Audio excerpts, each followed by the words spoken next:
Bismillahirrahmanirrahim. Alhamdulillahi Rabbil Alamin. Wassalatu wassalamu ala ashrafil anbiya'i wal mursalin. Sayyidina Muhammadin wa ala alihi wa ashabihi wa man tabi'ahum bi ihsanin ila yaumiddin wa ba'd. Ayuhal ikhwah. We are going to proceed this lecture in the morning session, which is our lecture today is about science and Islam from the Quran and Sunnah perspective, ya. Okey, sebelum kita lanjut, kalian dah ada buku semua kan? Ya? Belum. Oh, belum. Okey, belilah ya. Kebetulan tajuk ini memang saya yang tulis dalam buku Sains Islam itu ya. This book, okay, this book published twice, okay, which is in the second edition, but in English. The first edition in Malay, yeah. The second one is in English, yeah. Okay. Yeah.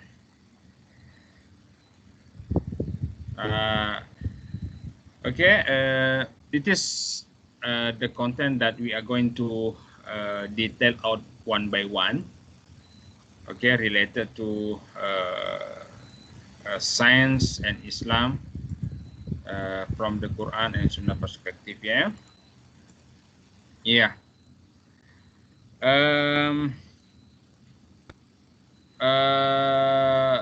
Science, where is it? Okay, science, where is it placed in the hierarchy of Islamic knowledge? Di manakah letak atau kedudukan sains ini dalam ilmu Islam, ya?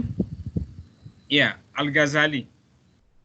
Al-Ghazali divided knowledge into two major classification or two major branches lah, which is Sharia and non-Sharia. Sharia, perhaps knowledge derived from Quran and Sunnah. Ya, jadi segala ilmu syariat yang pengambilannya daripada wahyu Allah, sama ada Quran dan Sunnah, it was categorized by Al-Ghazali, okay, in the Sharia branch. Okay, the second one, which is non-Sharia. Jadi non-Sharia ini semua ilmu-ilmu yang bukan berasal daripada wahyu, which is produced outside wahyu. Okay, sama ada whether it was produced by your intellectual observations, ya, penyelidikan atau pengamatan, experimentation, uji coba, atau human experience. Okay, what do you experience? Okay, ya. Kemudian ya, komponennya. Okay, perhaps knowledge produced, knowledge derived from the wahyu, semuanya adalah benar.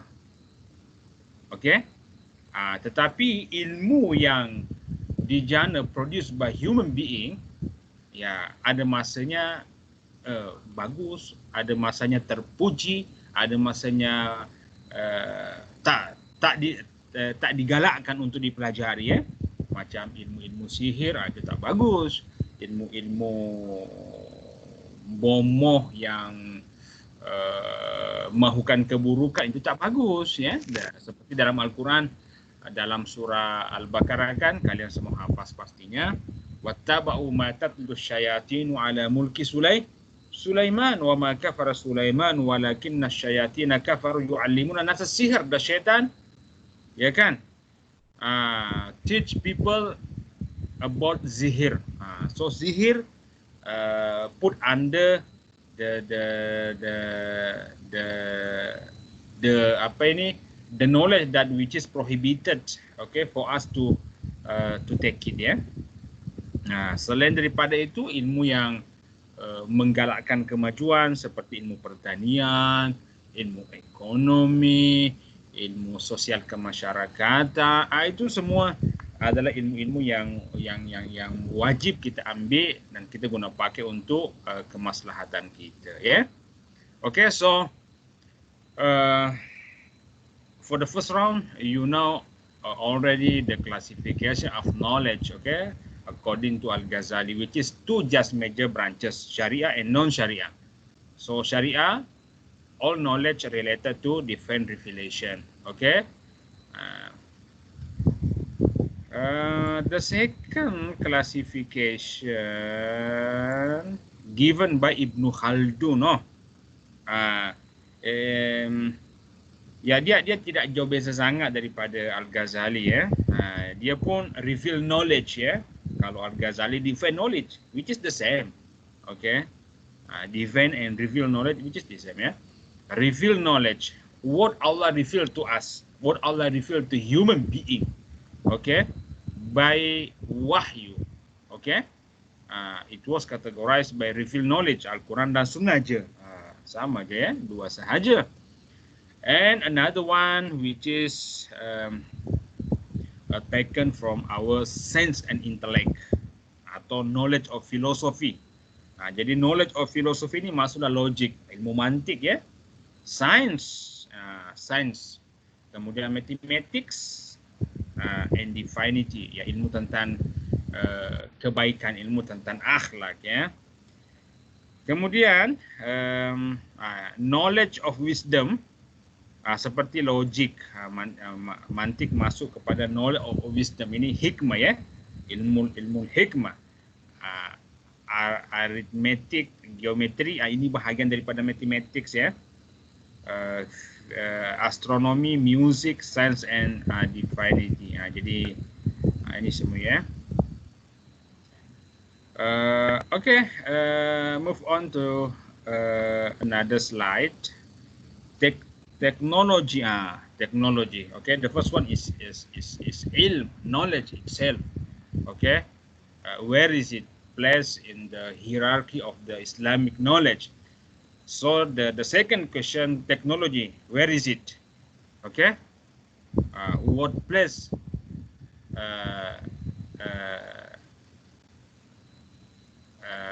suitable for the technology, okay, to be placed, yeah, in the hierarchy of Islamic knowledge, okay. Ya, jadi ini banyak apa ini, ya, banyak pandangan lah, macam Osman Bakar. Do you know who is he, Osman Bakar? Osman Bakar ini adalah dia adalah ilmuwan Melayu, dan banyak menulis berkaitan dengan Islamic Science, okay. Banyak Islamic Science. Dahulunya dia banyak berkhidmat di sini, kemudian dipanggil untuk berkhidmat di Brunei, kemudian sekarang balik semula di Malaysia, ya, di UAE lah.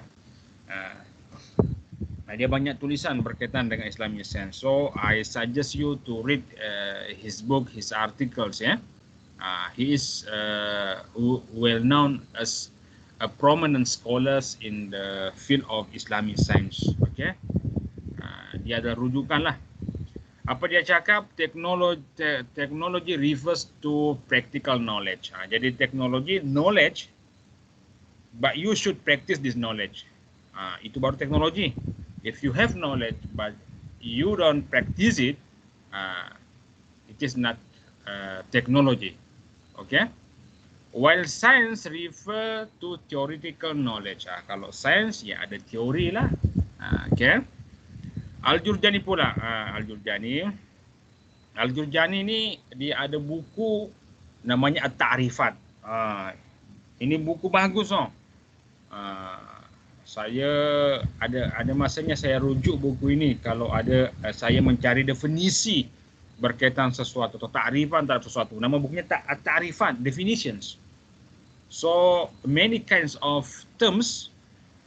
was defined in his book, okay, correctly. Jadi Al-Jurjani dia cakap knowledge that is not related to activity or practical nature for its own purpose is called ilmu.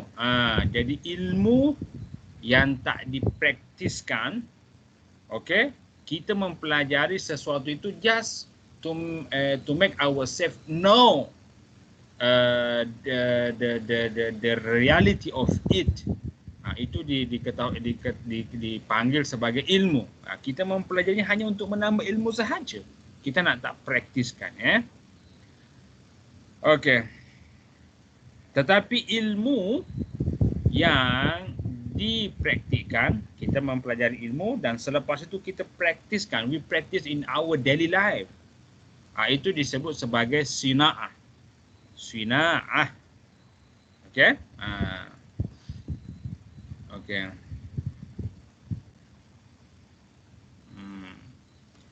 Ada juga yang mengatakan teknologi ini adalah kombinasi, ya.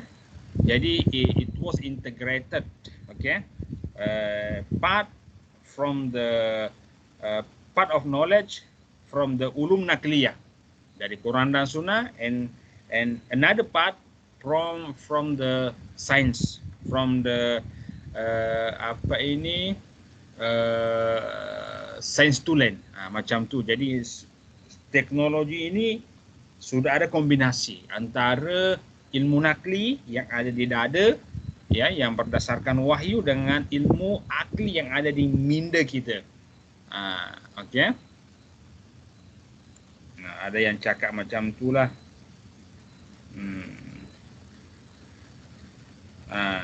Ini dia. Ini to be detailed out lah. Okay. Once we claim that Sina'ah is an integrated knowledge that combine ulum nakliyah and ulum akliyah. Okay, so the purpose of this Sina'ah, of this technology at the end is to achieve ubudiyah, untuk memartabatkan ubudiyah kita, untuk menyerlahkan kita punya kehambaan kepada Allah. Jadi kalau kita orang pandai atau bijak teknologi, kita harus menampakkan kehambaan kita kepada Allah. Jadi Sina'ah itu bukanlah untuk menghancurkan. Teknologi that we are going to produce is for the benefit for the sake of ummah. Bukan untuk destroy people, kill others, bukan, or to harm others, bukan. Teknologi should be produced, okay, in the ubudiyah platform. Kita kena kawal dengan ubudiyah platform. Kita kena sadari bahawa kita ini adalah hamba. Kita berbuat, kita melakar idea, kita melakar inovasi untuk lillahi ta'ala, untuk menampakkan keesaan Allah, untuk menampakkan kehambaan kita kepada Allah. Okay. Oleh itu Syed Nursi mengatakan ubudiyah. How to define ubudiyah, kehambaan kita?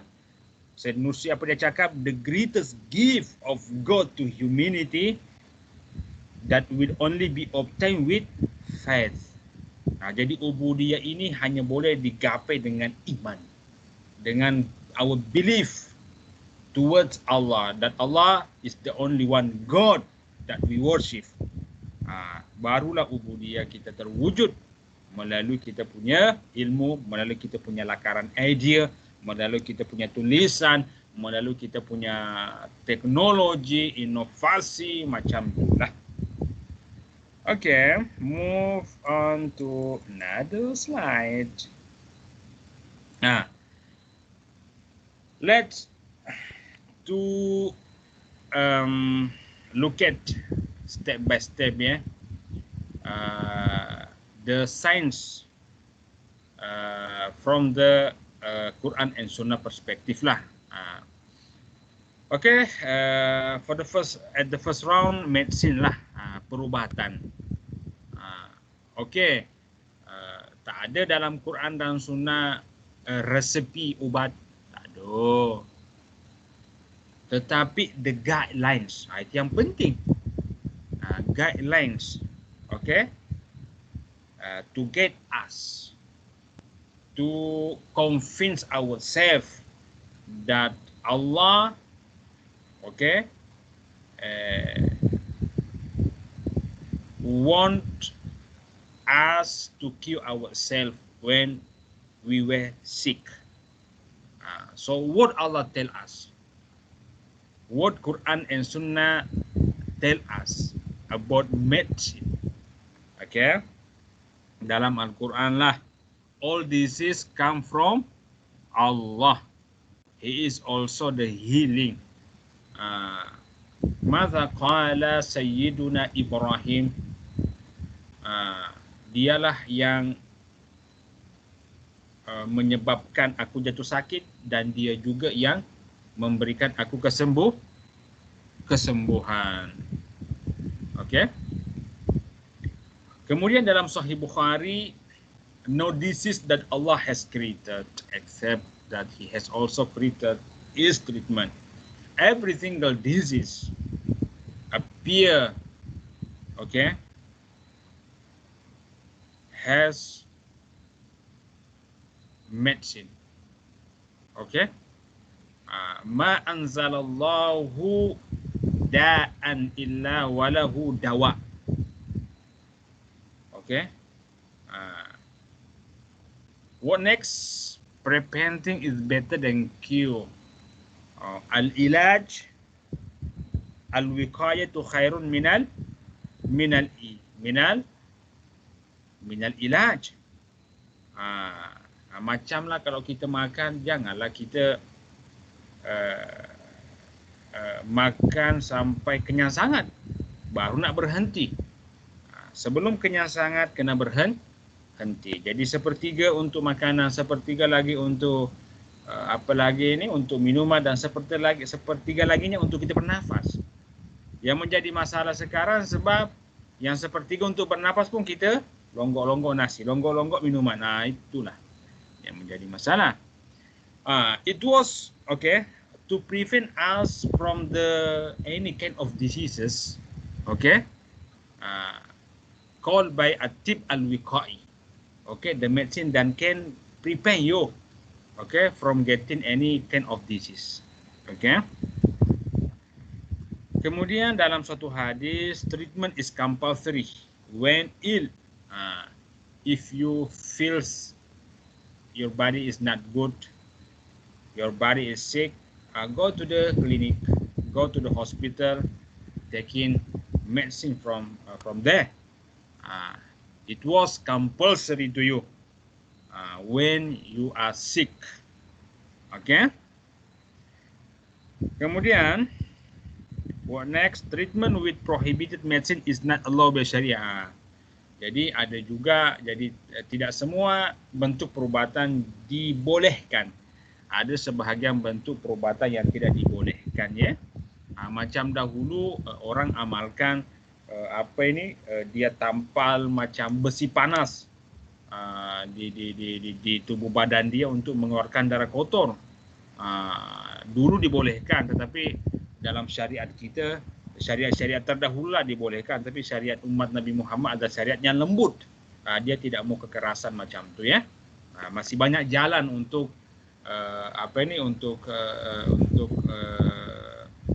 mengobati diri, bukan dengan jalan itu, macam buat hijama lah dan seterusnya, ya. Macam tu. Jadi so I suggest you all to keep in your mind, okay, the importance of all hadith, okay, related to the medicine. So you should memorize all those hadith, all those ayah. So if you ask what are the dalil, okay, from Quran and Sunnah related to medicine, the way we have to cure ourselves when we are sick, you boleh jawab dengan baik ya. Jadi benda-benda macam ini sudah sepatutnya selari sebati dengan diri kalian. Orang cakap apa ni, kalian boleh menghadirkan semua dalil-dalil itu, apa istilahnya ini, di luar minda kalian ya. An zahri qalbin kama yuqal ya. Okey ya ikhwan, what next? Ini masih ya. Ini masih medicine in Quran and Sunnah. Okay.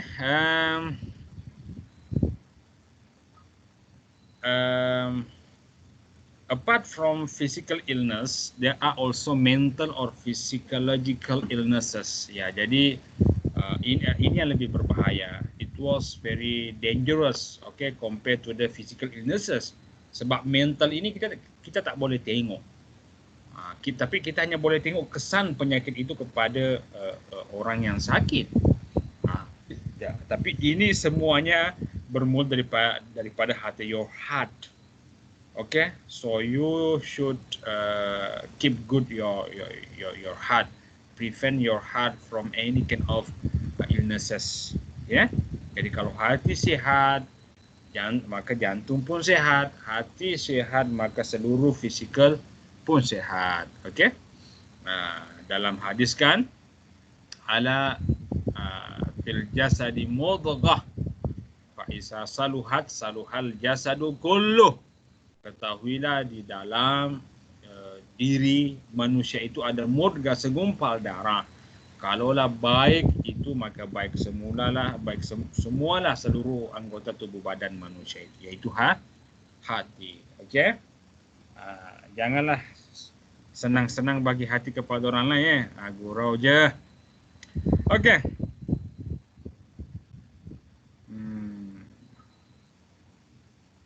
Okey. Okey, di dalam kitab-kitab hadis ada beberapa penyakit dan ubat yang disebutkanlah. Macam kalau orang demam ya, obatnya ya ambil air, basuhkan kepala dan muka, macam tu ya. It was practiced by our prophet. Okay, if when getting this kind of disease, Nabi ambil air kemudian basuhkan muka dia, dan dia cakap bahawa demam itu min faihi jahannam. Jadi percikan air panasnya neraka katanya. Jadi ya disejukkan dengan air. Itulah sebabnya kalau kita ke klinik, kalau kita cakap kepada doktor, kalau kita demam kan, dia akan bagi kita macam apa itu yang kita letak di kepala itu yang sejuk tu. Okey, macam tu ya. Okey. Kemudian our health actually depends on the nutritional system, healthy ya, and the habits, eating habits ya. Jadi sebenarnya kita punya nutrisi pemakanan, kesihatan bukan bergantung kepada dia bergantung kepada nutrisi pemakanan yang cukup dan berterusan. Kalau kita makan nutrisi pemakanan hari ini baik, cukup, tapi esok lagi tak cukup, tak baik, tak betul juga. Jadi dia should be continuously. Okay, what we eat today, and it is good and it is enough for our nutrition system. Okay, it's the same food, it's the same nutrition that will be taken in the next days. Macam tu ya. Contohlah sumber pemakanan yang banyak nutrisinya, makan ajwa, madu, habatus sauda. Ini pemakanan sunnah lah. Jadi kesihatan kita bergantung kepada nutrisi pemakanan yang cukup secara berterusan ya. Kemudian being a physician is a very noble job. Jadi frontliners are hero. Inilah frontliners are hero. Mengingatkan kita COVID lah. So we respect our frontliners lah. Without them, we don't know what we can do to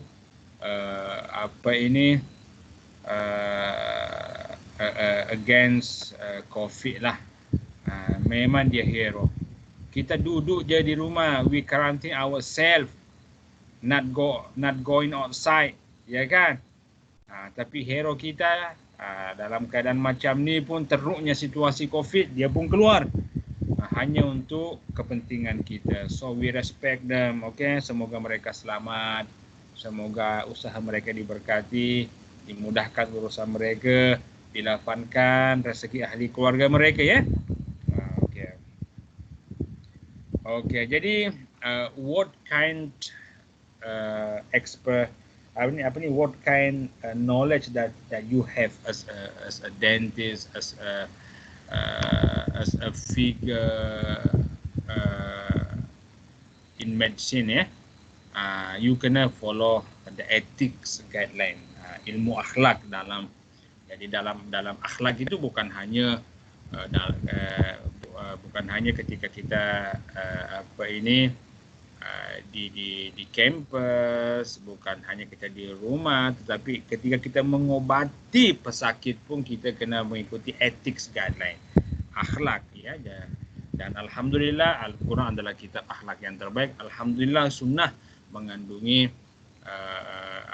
komponen-komponen akhlak yang banyak, ya. Okay, what next? So the next one is architecture. Okay. Kalian jangan pula bertanya, what is the important for us? We are student in Syariah. Architecture is not belong to us. Tak, ini penting. Sebab kita semua ini tidak boleh dilepaskan daripada keindahan seni bangunan. Selepas kita masuk di USIM pun nampak cantik, kan? The architecture of the USIM buildings, ya kan? Selepas kita keluar daripada USIM, you will marry someone, okay? And then you build up your family. You kena ada rumah, you kena ada keindahan. You semuanya pasti nak indah itu rumah. Selepas itu kalian pun berada dalam sosial, dalam community, okay? You live with others, okay? You pun nak bangunkan masjid, masjid pun kena ada architecture-nya, okay? Jadi memang penting architecture ini, ya. Ya. Jadi imarat Islamiah, Islamic architecture, dia pun ada bahagian-bahagiannya, ya. Imarah Madaniyah. Imarah Madaniyah ini related to the common buildings, yang banyak kita pakai lah, macam rumah, macam pejabat atau office, itu semua, ya. Imarah Madaniyah, macam rumah lah, itu semua. Kemudian imarah diniyah, ini yang berkaitan dengan agama lah, macam mosque, okay? Yang tempat ibadah, okay? Kemudian imarah harbiyah, ini berkaitan perang, macam mana tengok bangunan askar tak sama dengan bangunan rumah biasa, kan? Jangan pula nanti engkau nak buat rumah untuk kalian duduk di situ bersama dengan keluarga. You nak buat rumah askar, macam bangunan askar supaya orang takut, tak boleh. It is not allowed. Okay? Islam dah gariskan macam tu.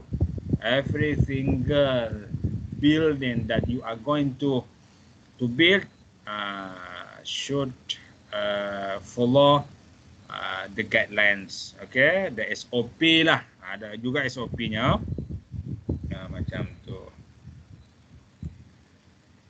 Ini mari kita tengok ayat-ayat dan hadis yang berkaitan dengan architecture lah. Okay, universe itself, okay, manifest the architecture of Allah, how beautiful is, how wonderful is, ya kan? Tengok gunung Ganah, ya Allah, cantiknya daripada jauh. Tengok langit, biru, cantiknya dalam keadaan tidak berawan. Tengok laut, how beautiful is, the blue color. Oh, cantik kan? Macam itulah. Jadi di mana-mana keindahan ada. Whatever things that you look at are beautiful because created by Allah, the most beautiful one. Kemudian tengok lagi architecture di alam ini, colors of plants and fruits, many colors, ya kan? Different colors. Semua itu menunjukkan bahwa Allah adalah arkitek yang paling best, the most architecture, ya. Tengok mango lah sebagai contoh kan. Tengok mango, kalau kita pergi ke Giant atau Tesco atau Cayon, ya Allah, rupa-rupa mango. Ada yang bulat, ada yang panjang, ada yang besar, ada yang kecil, dengan warna-warna, dengan rasa yang beza-beza. Luar biasa. Adakah manusia punya kemampuan untuk buat arsitektur macam ni, to produce mango by different colors, by different taste? Ada ke? Tak ada kan? Itu menunjukkan bahawa Allah itu adalah Esa. Dialah yang punya, He the only one who can create this kind of creations. Oleh itu Islam menganjurkan, menggalakkan kita untuk menjaga atmosfer ini. Sebab dalam Islam, bumi ini, all the parts, okay, in our universe, okay, in our earth, are mosque. Kalian boleh salat di mana sahaja kalian mahu, sepanjang tempat itu adalah bersih. Jadi inilah kepentingannya arsitektur dalam Islam, ya. Okey, ini masih. Art and writing equipment are also observed by the Al-Quran. Nun wal qalami wa ma yasturun. Nun dan al-kalam, pentingnya pena itu. Kalau without pen, tak ada pena, you cannot answer the question. You cannot pass the examination. Ya kan? You cannot fill the form of attendance. Tak ada yang boleh jadi. Kalau tidak ada pena ini, maka semua urusan-urusan manusia akan rosak. Okey? Jadi itulah pentingnya pen. Jadi ke mana-mana sepatutnya pen kena ada di mana? Ada di poket. Nun wal qalami wa ma yasturun. Apa lagi dalam Al-Quran yang berkaitan dengan alat-alat yang boleh digunakan pakai untuk menyerlahkan keindahan? Wattur wa kitabin mastur fi raqqin mansyur. Rak itu adalah, apa makna ar-rak? Fi raqqin mansyur dalam surah Tur. Rak itu adalah lembaran-lembaran kertas, suhuf. Okey? Jangan main-main dengan Quran ini, oh. Ada semua dalam Al-Quran. Okey, tetapi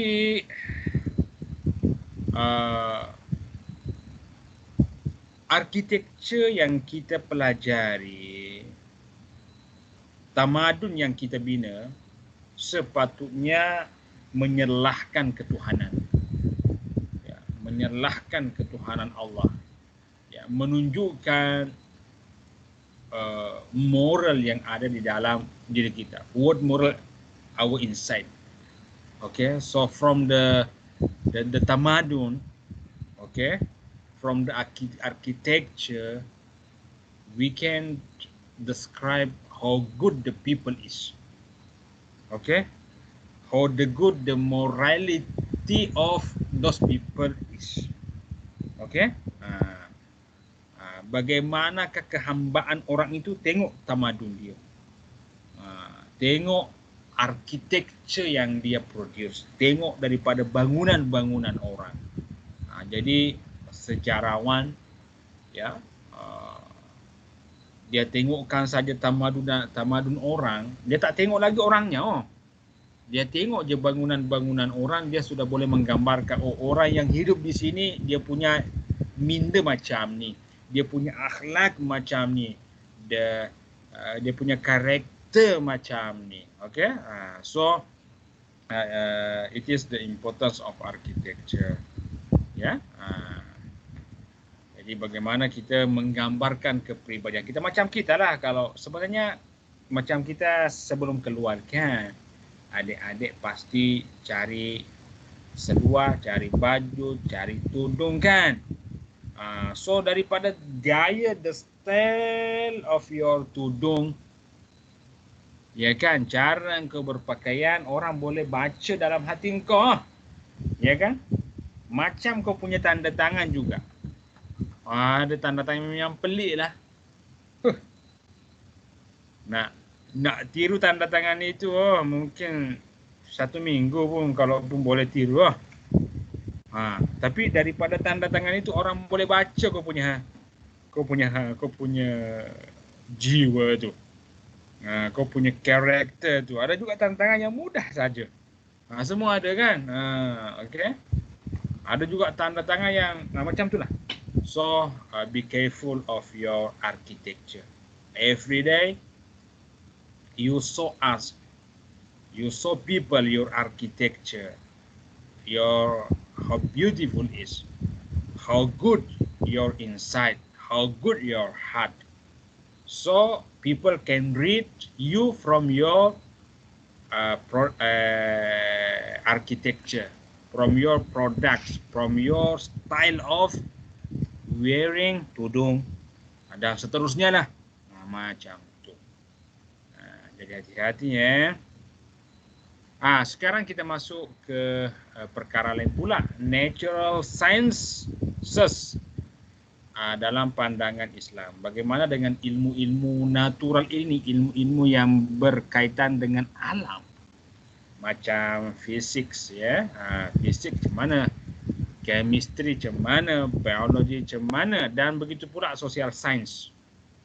Macam syariah, macam kita ini masih dikategorikan dalam social science, ya. Belajar tentang fikah, belajar tentang Quran dan Sunnah masih dikaitkan dengan social science. Okay. All branches of science in Islam should be based on the concept of tauhid. Inilah.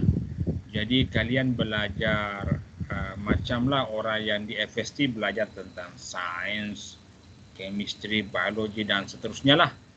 Dia kena berkonsepkan tauhid. Apapun ilmu yang mereka pelajari, ilmu itu diharapkan boleh menambah keimanannya, boleh menambah kedekatannya kepada Allah, boleh menambah baik pengenalannya kepada Allah. Itu. Jadi kalau it is the purpose of studying sciences, natural sciences and other knowledge sciences lah. Jadi kalau dia belajar benda-benda macam ni tapi dia terasa jauh daripada Allah, dia kena tanya diri dia, pasti ada benda yang tak kena, ada benda yang tak betul dan perlu dibetulkan. Okey.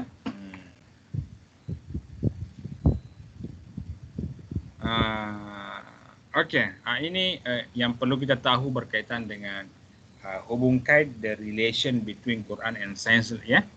The Quran is not a science or technology book. Jadi Al-Quran revealed to us not as the science book, but it was a guidance book. Tidak ada teori-teori sains dalam Al-Quran. Tetapi di dalam Al-Quran, many guidelines, many concept of life, okay, yang boleh can be practiced as a guideline, okay, to guide us to study sciences. Macam tu ya.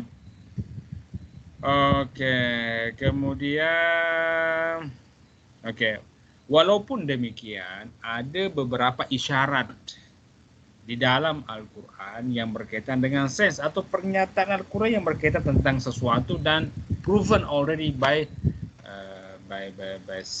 modern science that it is true. Contoh, saya bagi contohnya. Apa contohnya? Macam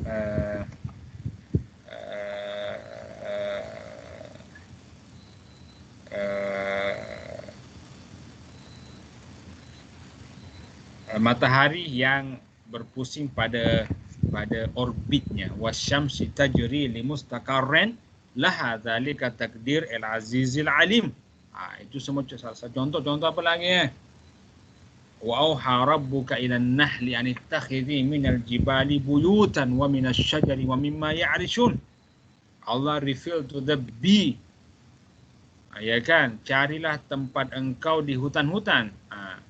Jadi honey produced from bee that take their flesh from the mountain.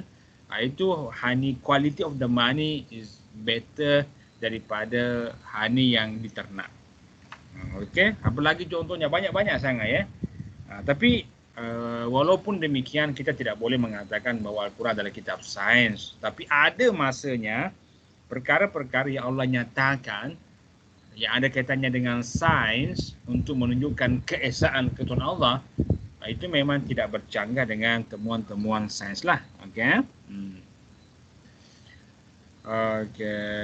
Okey, kemudian science, the purpose of science is to enhance our ubudiyah, to make us very close to Allah. Itu dia. Jadi kita belajar sains ini untuk menambah, menyerlahkan lagi ubudiyah, untuk menjadikan kita merasakan kita ini benar-benar adalah hamba Allah, semakin dekat dengan Allah. Okey. Kemudian, jadi whoever you are in the next future, okay, you are right now as students, but in the future time you will be the great people. But whoever you are, okay, you should manifest the Allah greatness. Siapapun engkau, kamu doktor ke, kamu lawyer ke, kamu apalah, peguam ke, nanti kamu hakim ke, okey, wahai pelajar-pelajar syariah yang saya kasihi dan sayangi, kalian harus menyerlahkan kehambaan engkau. Be a humble. Kalian kena menyerlahkan ketuhanan Allah, manifest, okey, Allah attributes. Orang melihat engkau, orang boleh baca daripada diri engkau, Allah Maha Cantik karena engkau kemas. Orang melihat engkau, Allah boleh baca, Allah boleh mengetahui bahawa betul-betul Allah Maha Bijak melalui polisi yang engkau buat bijak. Macam itulah, sebagai contohlah. Okay, I think it is enough for our kuliah today about science, yeah, in the perspective of Quran and Sunnah, yeah, the relation between science and Islam, and the position of science, where is it placed, okay, semuanya telah didedahkan ya. Jadi sekiranya kalian ada soalan, okey, kalian boleh kontak saya sebab I think it is